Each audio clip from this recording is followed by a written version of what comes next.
Bueno, mis hermanos, hemos llegado al final de esta conferencia. Bueno, luego de esto tenemos un tiempo de preguntas y respuestas. Y yo espero que lo que vamos a hablar ahora no quite de vuestras mentes y corazones todo lo que hemos estado hablando acerca de la familia, un tema tan extremadamente importante. Pero me toca hablar en esta última conferencia acerca de la influencia del feminismo en contra de la verdadera masculinidad bíblica, en contra de la verdadera feminidad bíblica. Así que vamos a orar, vamos a pedir al Señor que nos ayude, que nos dé mentes despiertas para tomar el grueso, el corazón de esta conferencia y poder defendernos de estas ideologías que tanto daño están haciendo a nuestra generación. Debemos estar equipados para presentar defensa con mansedumbre y reverencia ante todo el que demande razón de la esperanza que hay en nosotros, y también listos para derribar todo argumento y toda altivez que se levanta contra el conocimiento de Cristo. Y eso es precisamente lo que vamos a hacer ahora, pero necesitamos la ayuda del Espíritu Santo. Así que vamos a orar.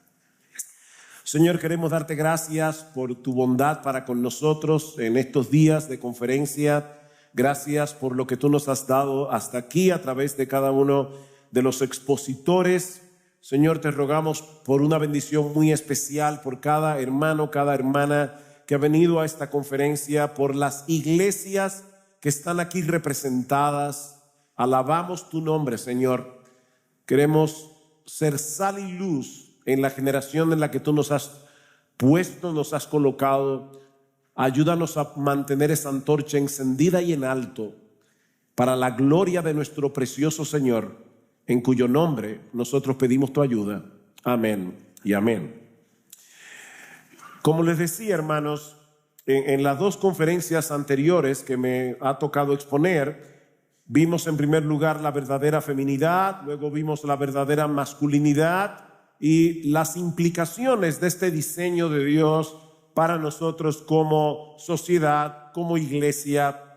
Lo que veremos en esta última exposición de la conferencia es la manera en que la ideología feminista pretende echar por tierra ese diseño de Dios.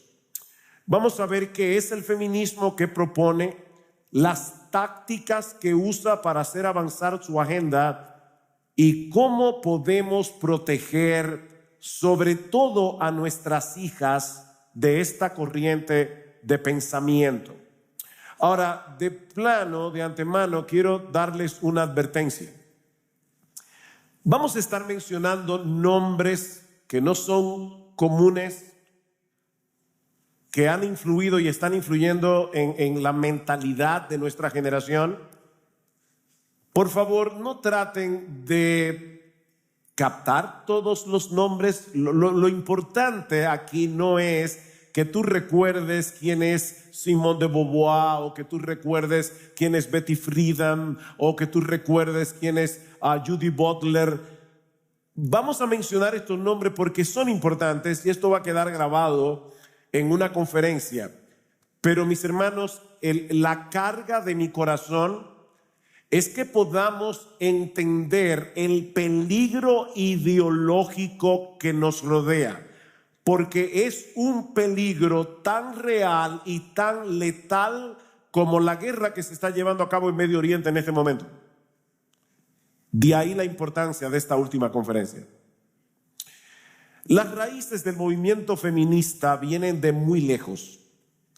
En el año 1790, Judith Sargent Murray publica en Massachusetts un escrito titulado La igualdad de los sexos, donde ya se encuentran muchas de las ideas que más adelante formarían parte del discurso feminista.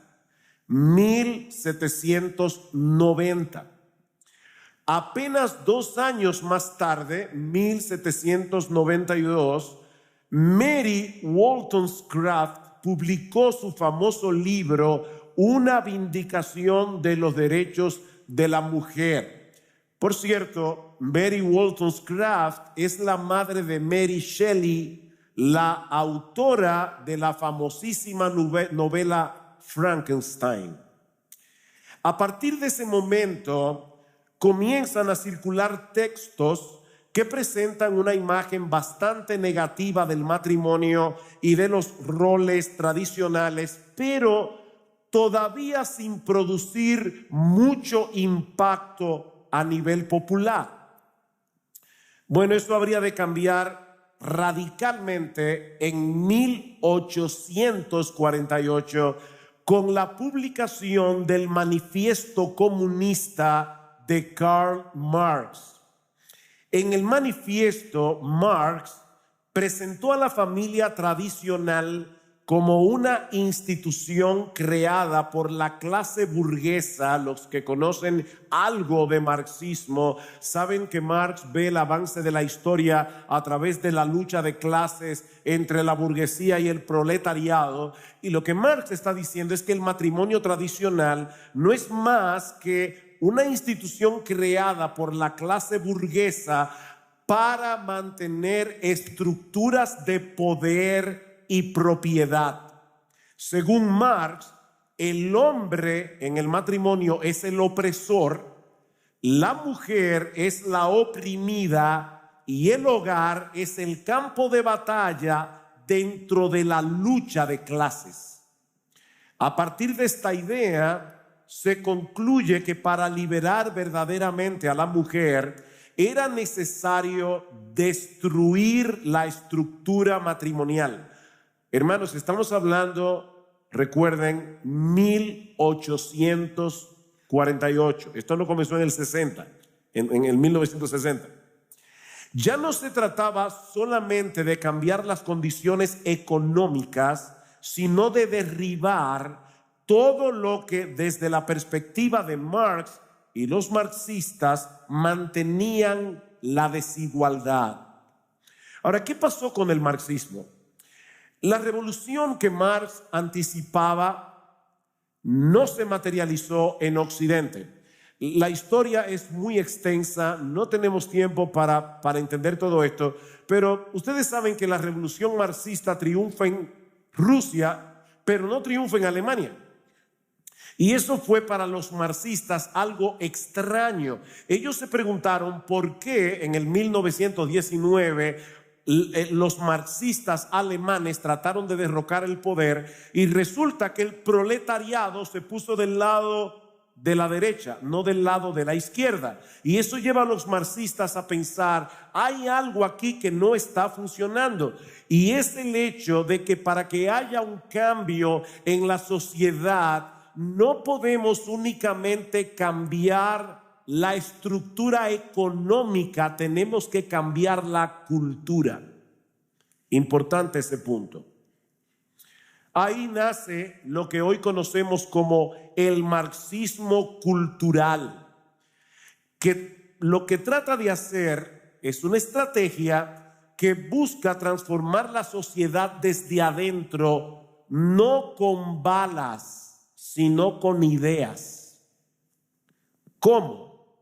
A través del sistema educativo, a través de los medios de comunicación, a través del cine, a través de las series que vemos en Netflix, a través de la música, a través del arte, a través de la literatura. Poco a poco todas estas plataformas han sido utilizadas para lograr que las instituciones tradicionales, léase la familia, el matrimonio, la iglesia, los roles del sexo establecidos por Dios, todo eso sean percibidos como estructuras opresivas que deben ser desmanteladas. Y fue en ese terreno fértil del marxismo cultural que el feminismo moderno echó raíces a mediados del siglo XX. En el año 1949, hermanos, yo sé que estos son datos y datos y datos, pero créanme, todo esto es extremadamente importante. En el año 1949, la filósofa francesa Simone de Beauvoir publica su libro es la Biblia feminista, El segundo sexo, una de las obras más influyentes del feminismo contemporáneo. En este libro, de Beauvoir propone destruir la superioridad masculina y mover a la mujer a abandonar su papel tradicional de esposa y de madre. Ella defiende 1949, defiende la legalización del aborto, defiende la disolución del matrimonio tradicional y que el Estado asuma la crianza de los hijos para liberar a la mujer de las limitaciones impuestas por la maternidad. Esas ideas no encontraron mucho eco en la mentalidad norteamericana, hasta que en 1963 Betty Friedan populariza estas mismas ideas, pero ahora para el público, para el consumo de Estados Unidos, con la publicación de su libro La mística femenina. Ella describe la vida de las amas de casa como una prisión que sofoca la identidad y el potencial de la mujer. Según Betty Friedan, dedicarse al hogar conduce a las mujeres, cito, a una muerte lenta de la mente y del espíritu, que ella compara con los campos de concentración nazi en la Segunda Guerra Mundial. O sea, para Betty Friedan, el hogar donde la mujer se mueve es un campo de concentración, como Auschwitz o donde mataban a los judíos en la Segunda Guerra Mundial. En otras palabras, toda mujer que decide abrazar su rol de esposa, de madre, de cuidadora de su casa, es vista como menos inteligente, menos desarrollada e incluso menos humana. En los años siguientes, muchas otras feministas llevaron estas ideas al extremo y es donde estamos en este momento. Andrea Dworkin, por ejemplo, afirmó que bajo el patriarcado toda mujer es una víctima, todo hombre es un abusador en potencia y hasta los hijos varones, las madres deben verlos como traidores potenciales que en el día de mañana pueden abusar de una mujer. O sea, cuando una mamá tiene un hijo varón, ella tiene que entender que ese muchacho, ese niño que ahora parece un angelito, es un abusador en potencia porque es hombre, es varón. Yo mencioné la palabra patriarcado, es una palabra muy importante en el feminismo, se convirtió en el blanco principal del feminismo. La idea de patriarcado es que es un sistema donde el padre, el pater o el varón ejerce autoridad, considerado por estas autoras como la fuente de toda opresión. Robin Morgan, les dije que iba a mencionar muchos nombres, después busquen la conferencia y lo escriben en un papel. Robin Morgan llegó a decir que el odio a los hombres es un acto político honorable. El odio a los hombres. De hecho, ya venden t-shirts que dicen yo odio a los hombres. Y Sally Miller Gerhardt propuso reducir la población masculina al 10% en todo el planeta. Otras como Cheryl Clark abogaron abiertamente por el lesbianismo como la única forma de resistir la tiranía heterosexual y desmantelar la supremacía masculina. Ahora debo aclarar que no todas las mujeres que hoy se identifican como feministas conocen estas autoras. De hecho, muchas jóvenes, porque el feminismo ataca principalmente a las jóvenes cuando llegan a la universidad, porque la mayoría de sus profesores son de izquierda en muchas universidades y tienen estas ideas soterradamente. No todas las jóvenes que hoy abrazan el feminismo han leído a Simone de Beauvoir, han leído a Betty Friedan. De hecho, ni siquiera comparten sus ideas extremas o quieren ser lesbianas. No. Muchas mujeres, sobre todo jóvenes, repito, se han unido al movimiento por un deseo sincero de justicia. Porque, hermanos, nadie puede negar que es verdad que el machismo es un mal social de la peor clase y que muchos machos han abusado de muchas mujeres. Negar eso es querer tapar el sol con un dedo. El problema del feminismo es que la medicina ha resultado ser 1000 veces más letal que la enfermedad. Estas declaraciones que yo acabo de dar del feminismo extremo nos ayudan a entender lo que realmente está detrás en la raíz de la ideología feminista. Ellas han tomado problemas reales como el abuso y la violencia contra la mujer y los conectan con problemas que son ficticios. ¿Cuáles son esos problemas ficticios? Que el matrimonio tradicional es opresión, que todos los hombres son abusadores en potencia, que la maternidad es una trampa y un largo etcétera. Y así, una vez han establecido esta narrativa, comienzan a repetir y repetir y repetir sus supuestas soluciones una y otra vez en los medios, en la universidad, en la literatura, en el cine, en la música. Mis hermanos, no seamos ingenuos. Nuestros hijos están rodeados de marxismo cultural y de feminismo 24/7. No seamos ingenuos. Lo que nos lleva a nuestro segundo encabezado: las tácticas feministas para diseminar su ideología.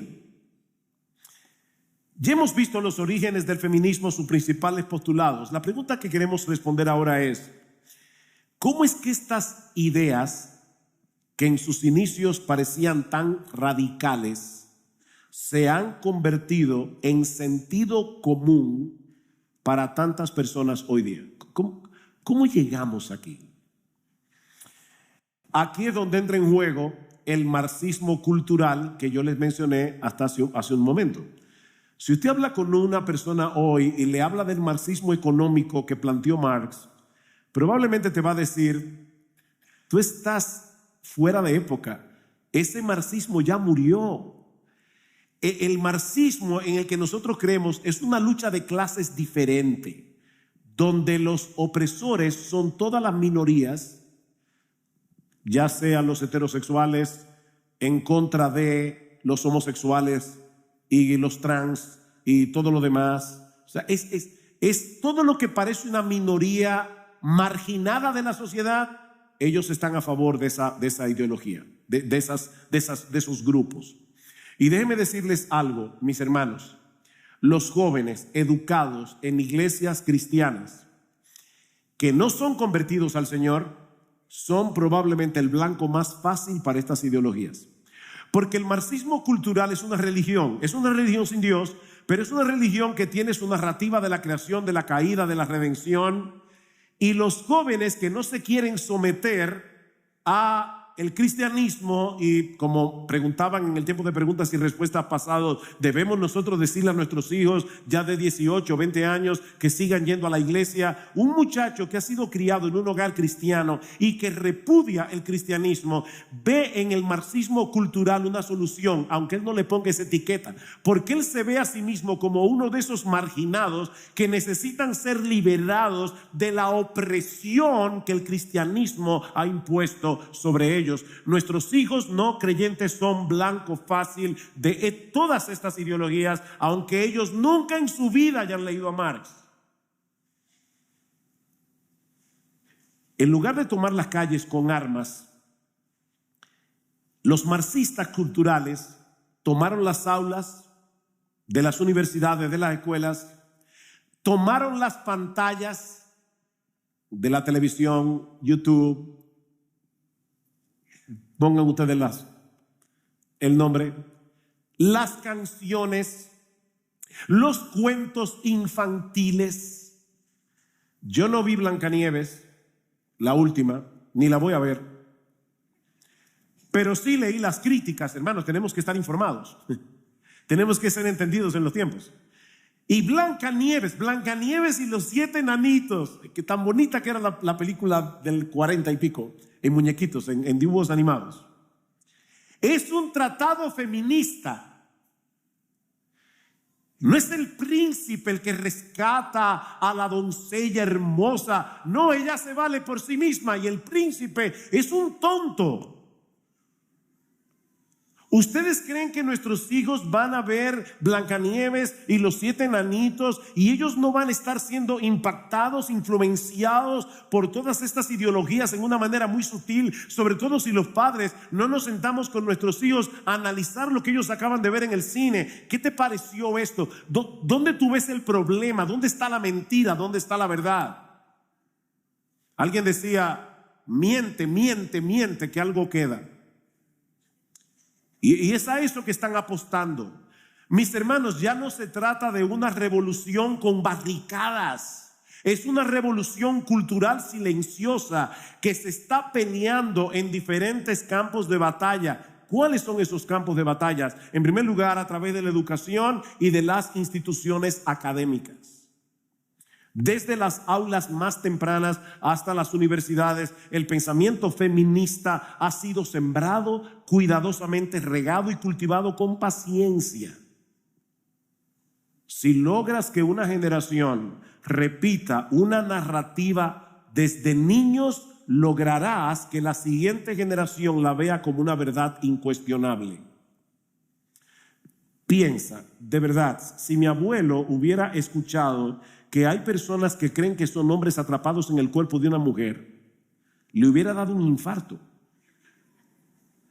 Pero hoy día se habla de estas cosas con una naturalidad. ¿Ustedes sabían que hay escuelas en el Reino Unido donde ponen cajas de arena para que los niños que se creen gatos puedan hacer sus necesidades ahí? Y uno dice, cada vez que yo leo este tipo de cosas, recuerdo una película que yo vi cuando era niño, se llamaba El mundo está loco, loco, loco.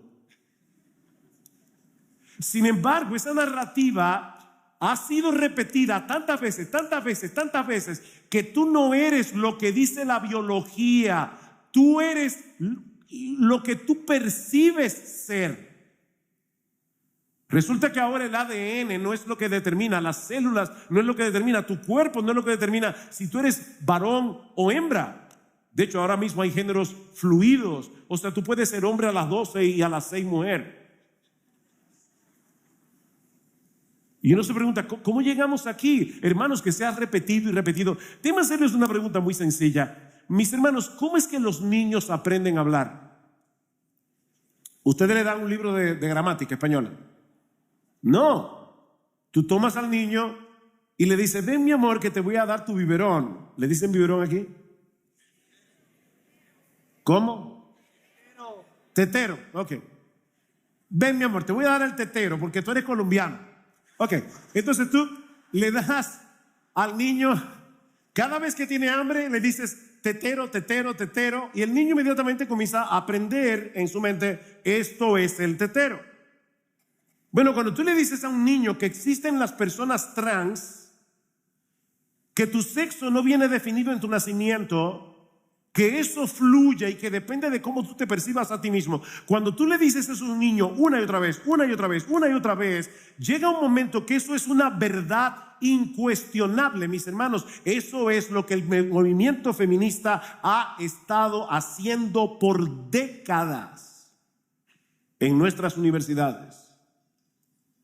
Repiten una y otra vez las mismas ideas en libros de texto, en programas escolares, en actividades extraescolares, hasta que los niños las interiorizan. Yo recuerdo cuando en República Dominicana trataron de introducir un libro de educación sexual en las escuelas para niños desde los 6 años de edad. Alguien nos advirtió y nos dijo, pastores, ustedes tienen que estar alerta con esto. Este libro es pornográfico. Nos dio un libro. Cuando nosotros cogimos ese libro y vimos lo que había escrito, Le pedimos a los diputados que por favor nos dieran un tiempo para hablar con ellos. Y cuando se hizo una comisión y nosotros hablamos con esas mujeres diputadas que habían allí, le decimos: miren lo que sus hijas de 10, 11, 12 años van a estar estudiando a través de este libro. Se espantaron, porque lamentablemente en muchos congresos, y lo digo responsablemente, aprueban leyes sin saber en absoluto lo que están aprobando. Mis hermanos, esto es un ataque serio. Esto es un ataque serio. Si dejamos que nuestros hijos sean adoctrinados por estas ideas y no les ponemos el contrapeso en el hogar, en la iglesia, no nos sorprendamos cuando repitan argumentos que niegan por completo el orden creado por Dios. Hermanos míos, estamos en una batalla por las mentes y los corazones de la siguiente generación. Pero ellos usan también, en segundo lugar, los medios de comunicación y la cultura popular. Los medios de comunicación y la cultura popular. Nuestros hijos van a la iglesia hora y media. Los que tienen escuela dominical, 3 horas. Y se pasan el resto de la semana siendo discipulados por TikTok, por Netflix, por Instagram. Ellos han permeado la cultura popular. Esa es una herramienta poderosa del feminismo, el uso sistemático de los medios de comunicación a través de películas, series, música, las redes sociales. Se ha promovido una imagen de la mujer completamente ajena al diseño de Dios, al mismo tiempo que se ha ridiculizado y caricaturizado el modelo bíblico, presentando a la esposa y madre como una figura sumisa, triste, reprimida, inferior. En muchas series modernas, el cristiano siempre es el ignorante, el intolerante y el moralmente torpe. Y siempre hay un homosexual súper buena gente. La madre que decide criar a sus hijos en casa es mostrada como una atrasada y sin aspiraciones. Por el contrario, la mujer liberada rechaza el matrimonio, la maternidad y toda forma de autoridad externa. Es exaltada como fuerte, libre, inteligente. ¿Ustedes vieron Frozen 2? ¿No? Ya en la Frozen 1, Elsa dejó claramente establecido que ella no necesitaba un príncipe. Pero en Frozen 2, el asunto se complica todavía más. Hay un momento clímax de la película donde Elsa canta la canción Show Yourself. Muéstrate. Dice ella a ella misma. Increíble, ella a ella misma. Muéstrate, muero por conocerte. Muéstrate, es tu turno. Tú eres la persona a quien he estado buscando toda mi vida. ¿Ustedes se dan cuenta del individualismo que hay ahí? Mis hermanos, ¿qué hay detrás de esa canción para niños de Disney? La idea de que la verdad está dentro de uno mismo. Ella está buscando la verdad, no es ninguna revelación divina, no, en ella misma. Elsa no está buscando a Dios, ella está buscando una revelación de su verdadero yo que depende de lo que ella piense de ella misma. Es el mensaje típico del individualismo moderno. La respuesta está en ti. Sigue tu corazón. Si necesitas descubrirte, afirmarte y seguir tu propio camino, eso es lo que tú debes hacer. Y estamos hablando de Frozen. Yo no estoy hablando de una película pornográfica. Es una película a la que vamos con nuestros niños a ver.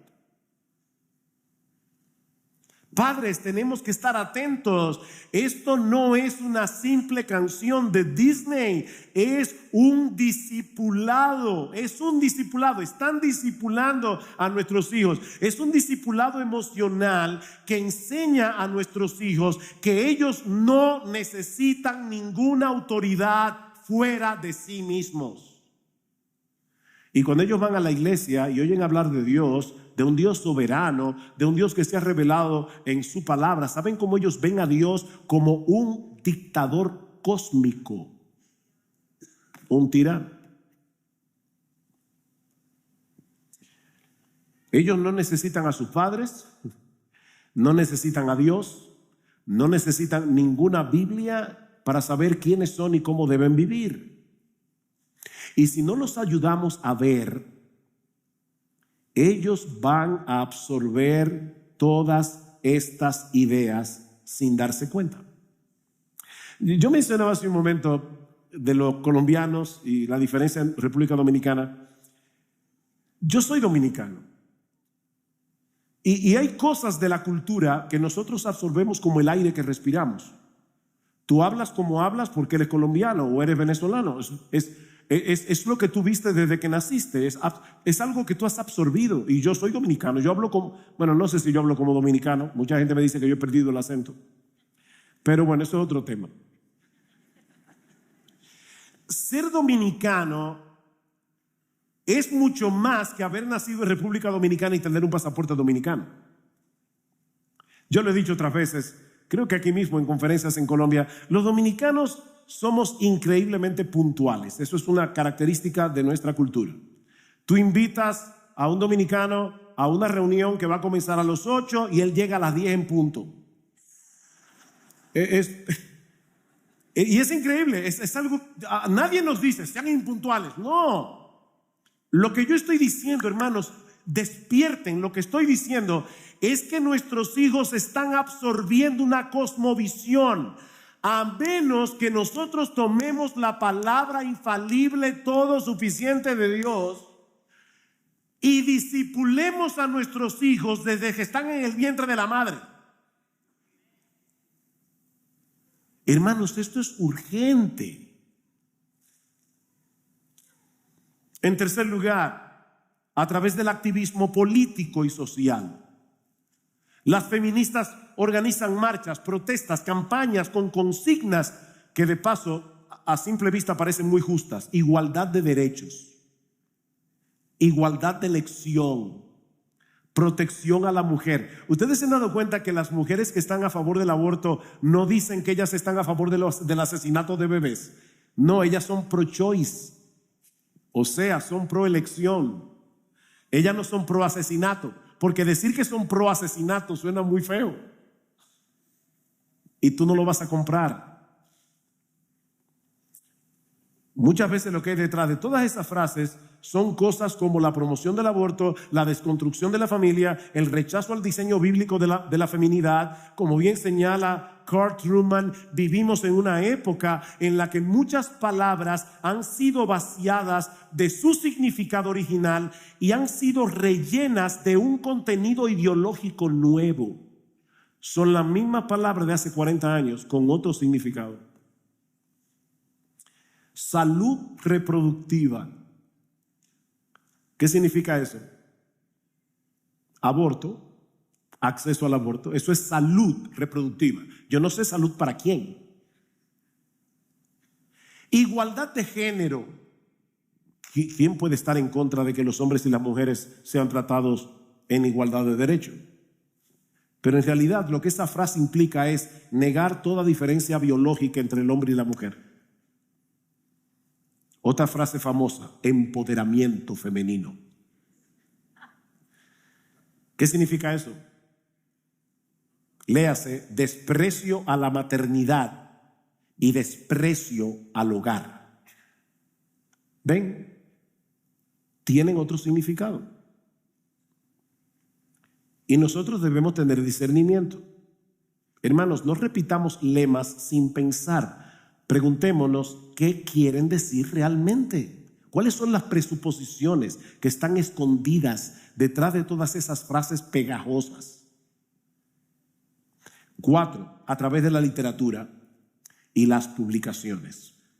Como dijimos al principio, ya desde el siglo XVIII han venido construyendo una narrativa alternativa sobre lo que significa ser mujer. Y ellos tienen su propia versión de la creación, la caída y la redención. En la narrativa feminista, la mujer nació libre. ¿Cuándo se produjo la caída? Con el patriarcado que la oprimió y la encerró en la maternidad y en el hogar. ¿Cuál es la redención? La redención vendrá cuando la mujer se libere de todo eso, viva solo para sí misma y no le rinda cuentas a nadie, ni a ningún marido, ni a ningún Dios.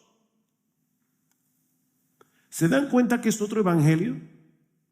El feminismo es otro evangelio. Y déjenme decirles lo triste de esto, hermanos. En el año 1960, el Concilio Mundial de Iglesias le pidió a una mujer, Bárbara, se me fue el nombre de la mente, pero le pidió a una mujer que hiciera un estudio acerca del papel de la mujer en la iglesia. Y desde el 1960, coincidiendo con la publicación de Betty Friedan en los Estados Unidos, las iglesias evangélicas comenzaron a ser bombardeadas con un feminismo evangélico que ahora está dentro de un montón de denominaciones. Algunas de ellas con nombre tradicionalmente reformado. Las iglesias evangélicas no se han librado de eso. Es otro evangelio, predicado desde las universidades, predicado desde las librerías, desde las pantallas. Pero hay un solo evangelio que realmente libra, redime y da sentido a la existencia, y es el evangelio de nuestro Señor Jesucristo. Es el único evangelio que no borra la diferencia entre el hombre y la mujer, sino que las redime y les da un propósito glorioso.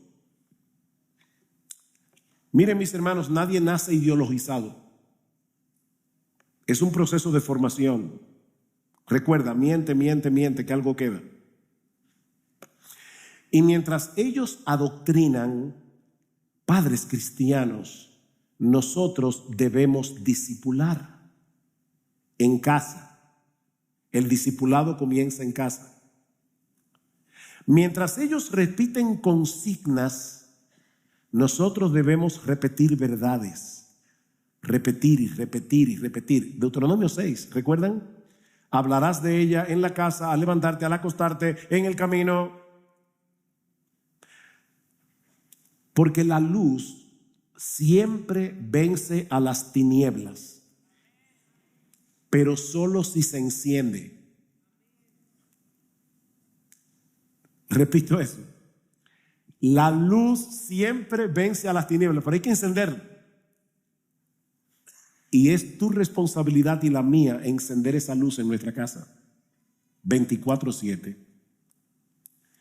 No dejen que sus hijos sean consumidores pasivos de cultura, porque los están discipulando. Siéntense con ellos, miren lo que ellos miran, escuchen lo que ellos escuchan y analicen. Lo que nos lleva al tercer punto de esta conferencia. ¿Cómo podemos proteger a nuestros hijos y especialmente a nuestras hijas de estas mentiras que se disfrazan de liberación? ¿Saben que yo no sé cuántos de ustedes vieron un documental que se titula ¿Qué es ser mujer? ¿Ustedes vieron ese documental? Un individuo salió a entrevistar a personas y le preguntaba, ¿qué es una mujer? Casi nadie sabía responder. Hoy día decir yo soy mujer, como la Biblia lo define, puede ser considerado ofensivo y hasta polémico. La confusión que reina en nuestra cultura ha convertido en blanco de ataque cualquier noción de identidad basada en la naturaleza y en el diseño de Dios revelado en la Biblia. Por eso los padres cristianos estamos llamados a formar a nuestras hijas con valentía, con claridad y con ternura, para que puedan vivir su feminidad bíblica como un acto contracultural de fe y de obediencia. ¿Cómo lo vamos a hacer? Déjeme decirle brevemente varias cosas. Primero, mostrándoles que su valor y propósito no dependen de las construcciones sociales, sino del hecho de haber sido creadas a imagen y semejanza de Dios.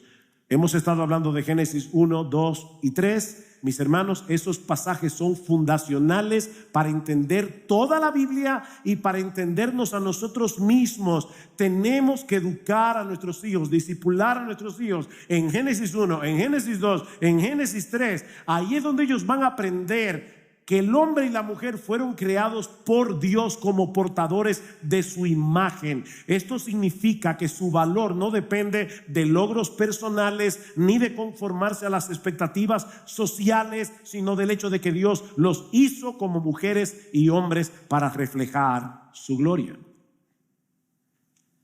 Una de las grandes mentiras del feminismo es que la mujer se construye a sí misma.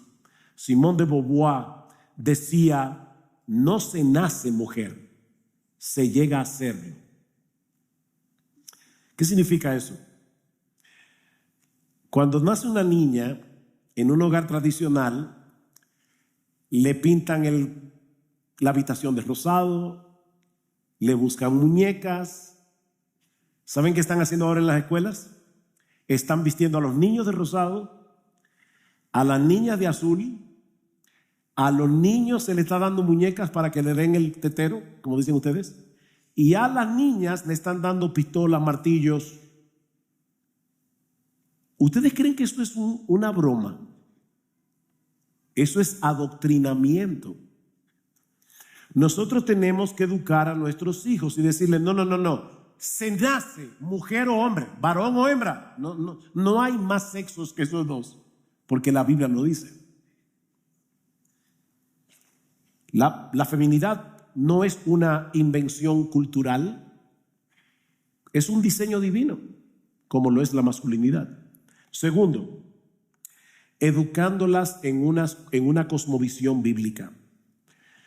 Mis hermanos, no basta decir que somos cristianos o leer historias bíblicas desconectadas unas de otras.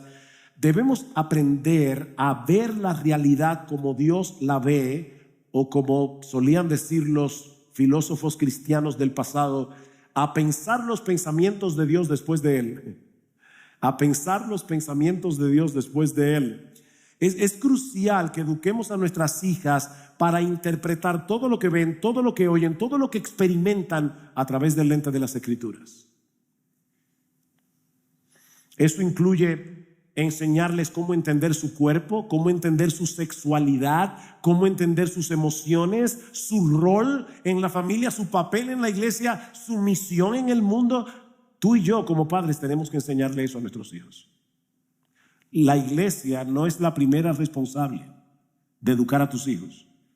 Eres tú, padre. Y aquí no hay neutralidad.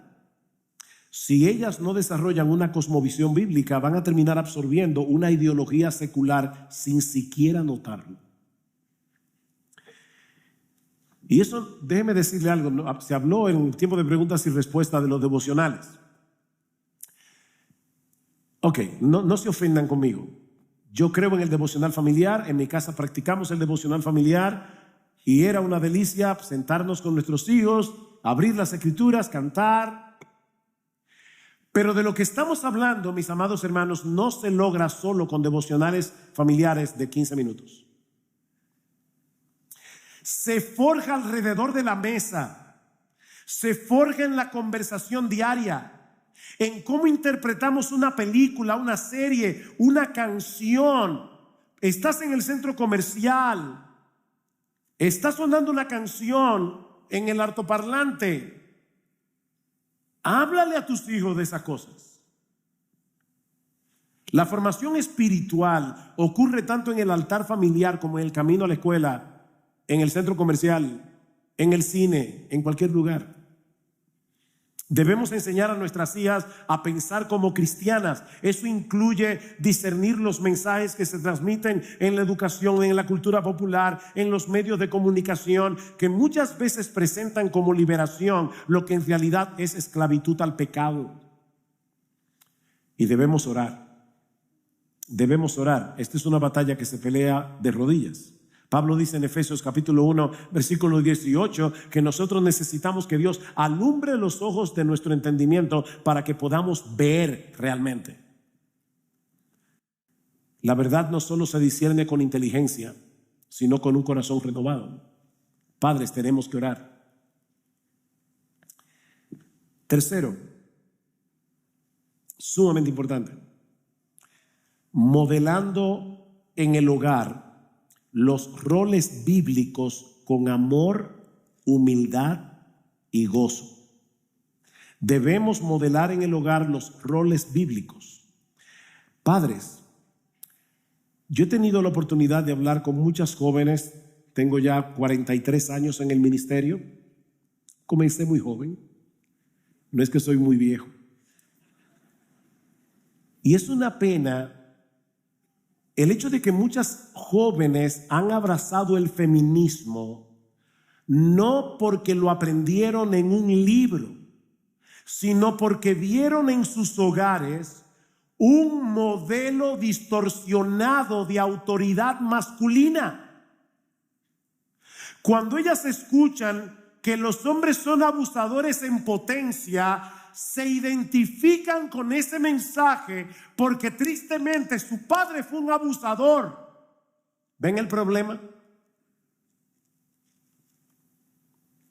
Padres que golpeaban, padres que manipulaban, que abandonaban a sus familias o se convirtieron en la prueba viviente de que todos los hombres son abusadores en potencia. Padres, y hablo aquí a los hombres, protejan a sus hijas. ¿Saben cómo? Amando, sirviendo y liderando como lo haría Cristo.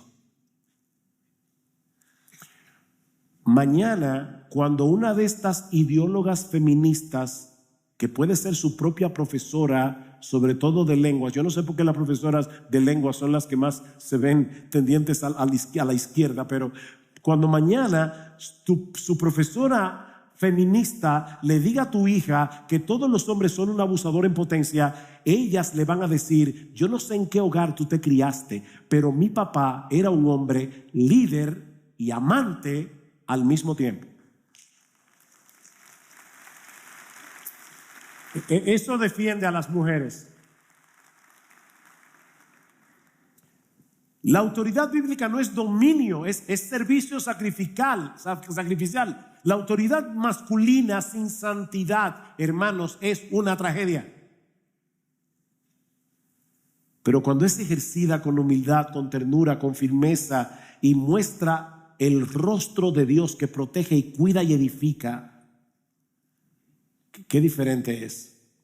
Y aun cuando fallamos, porque vamos a fallar, el arrepentimiento sincero también es parte del modelo.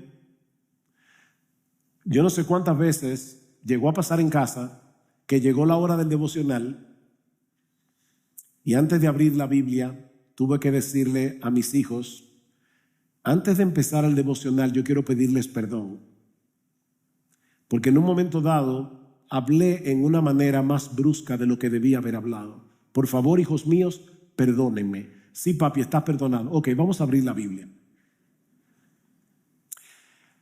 Déjame hacerte una pregunta.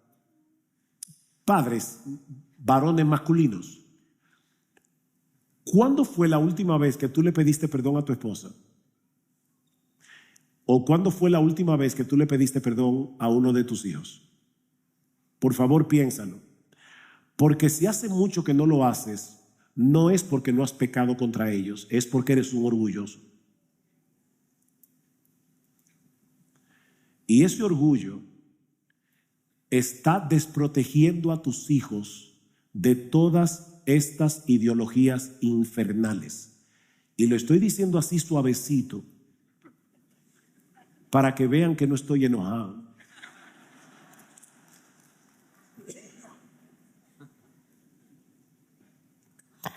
Cuatro, y termino con esto. ¿Cómo protegemos a nuestros hijos y a nuestras hijas sobre todo? Mostrándoles la belleza del cristianismo y la dignidad que Cristo, que el Dios Trino le asigna a la mujer en la Biblia. Miren, contrario a los que muchos piensan, el cristianismo no oprime a la mujer. Fue de hecho la revolución más profunda en la historia de la humanidad en cuanto a la dignidad femenina, no hay en toda la historia humana una revolución más profunda que la que produjo la Biblia en todas las sociedades donde penetró, para darle a la mujer el lugar que le corresponde.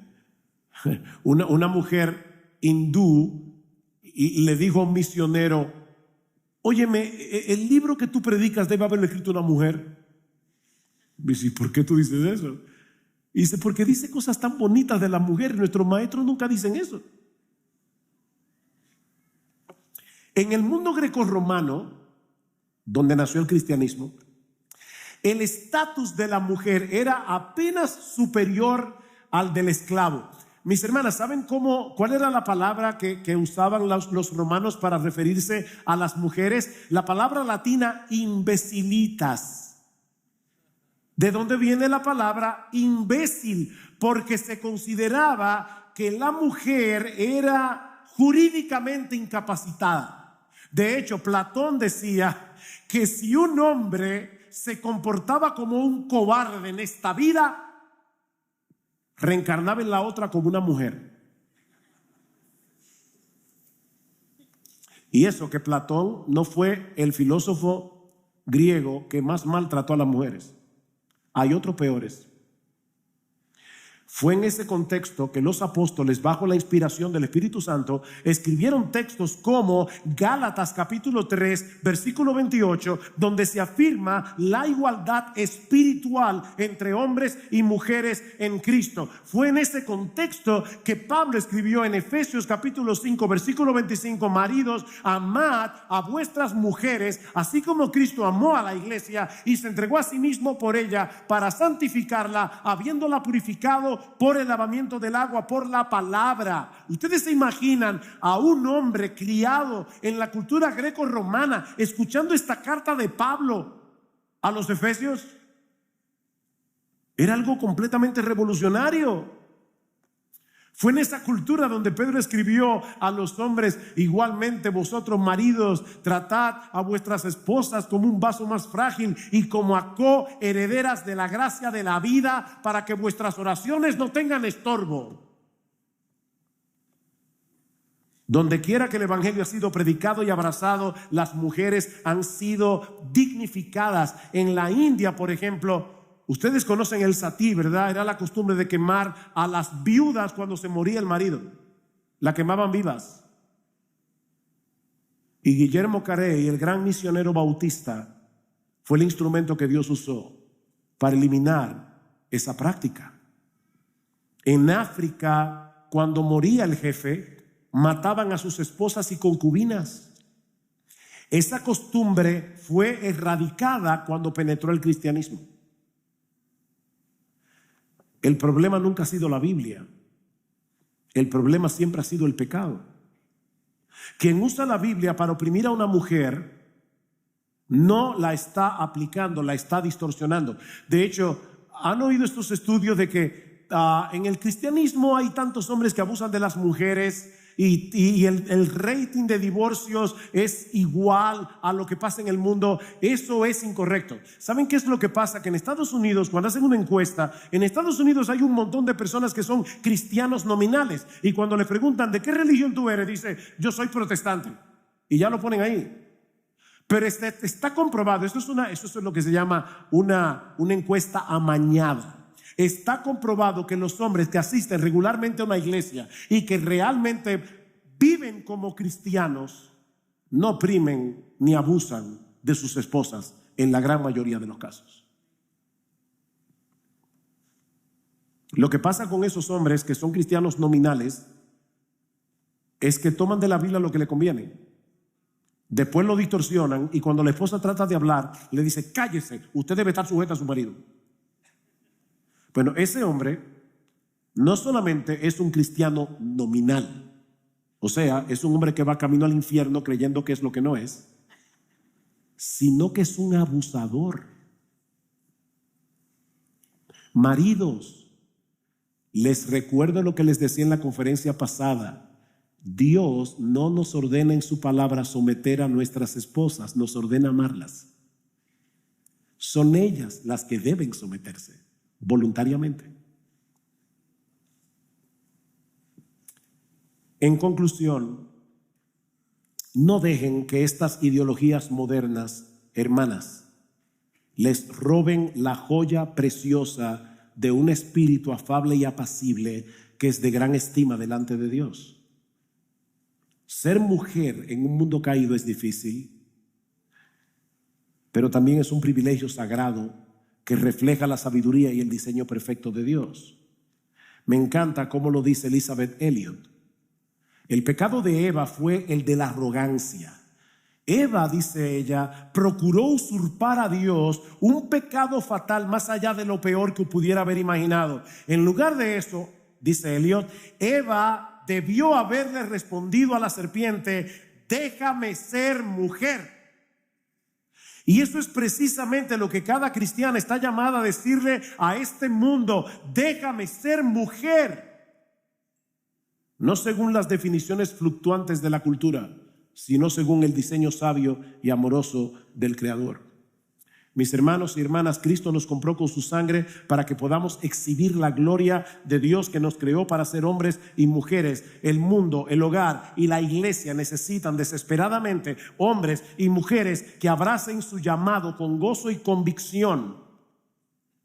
Dice en Proverbios 14:1 que la mujer sabia edifica su casa, la necia con sus manos la derriba, y el feminismo moderno ha hecho precisamente eso: destruir hogares, relaciones y los cimientos de nuestra civilización. Pero nosotros estamos llamados a reconstruir. Hermanos, estamos llamados a levantar muros derribados. Por eso esta conferencia sobre la familia. Estamos llamados a hacer sal y luz. Y eso no se logra gritando, eso no se logra marchando o cabildeando. Como bien señala Rebecca Merkel, cada acto de sacrificio, cada gesto de servicio, cada manifestación de feminidad es un ladrillo en una pared nueva de una nueva cultura que glorifica a Dios. Casadas, solteras, jóvenes, maduras, anímense y animen a otras a vivir su feminidad con gozo en dependencia del Espíritu Santo para la gloria de Cristo. Porque vivir como mujer hoy, según el diseño de Dios, es un acto revolucionario de fe. Así que cuando el mundo te pregunte, como en ese documental, ¿qué es una mujer? Respóndele con convicción: una mujer es lo que Dios dijo que era, y yo no quiero ser otra cosa. Que Dios bendiga su palabra.